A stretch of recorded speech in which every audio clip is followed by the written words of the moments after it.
మేము రాజకీయ స్టేట్మెంట్లు మేము ఆ తిరుమలలో ఏనాడు ఇవ్వలేదు. అది అనేక మంది మీడియా ప్రతినిధులు వచ్చి అడుగుతుంటారు, ఆ పార్టీ ఏంటి, ఈ పార్టీ ఏంటి, మీ నాయకుడు, ఆ నాయకుడు.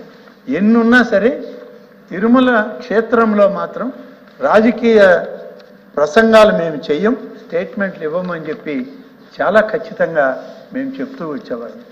అదేవిధంగా మన ముఖ్యమంత్రి శ్రీ చంద్రబాబు నాయుడు గారు కూడా తిరుమల పవిత్రతను కాపాడాలి.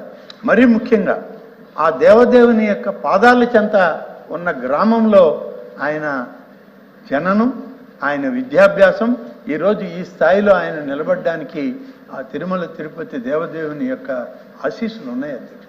అందుకని తిరుమలలో రాజకీయ ప్రసంగాలు ఉండకూడదనేది ఇవాళ అందరి యొక్క అభిమతం.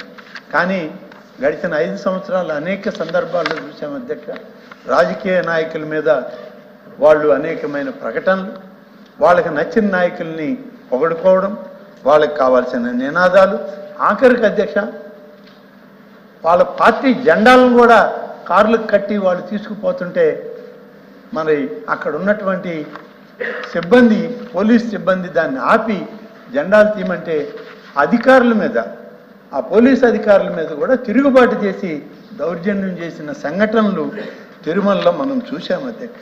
కాబట్టి అటువంటి పవిత్రమైన స్థలంలో ఇవి ఏనాడు జరగకూడదనేటువంటిది ఇవాళ మా ముఖ్యమంత్రి గారి యొక్క ఆలోచన.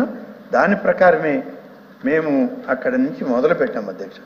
దీనిలో అధ్యక్ష ఈరోజు దానికి సంబంధించి విజిలెన్స్ అండ్ ఎన్ఫోర్స్మెంట్ వాళ్ళు ఇవాళ మొదలుపెట్టారు అధ్యక్ష.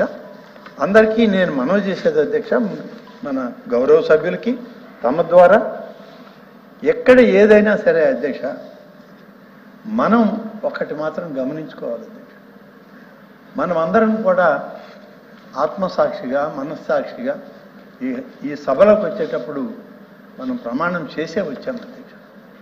కానీ జరిగేటువంటి కార్యక్రమాల్లో మాత్రం ఈ ఆత్మసాక్షి, మనస్సాక్షిని, మరి ముఖ్యంగా తిరుమల తిరుపతి దేవస్థానమే కాదు అధ్యక్ష, అనేక ఆలయాల్లో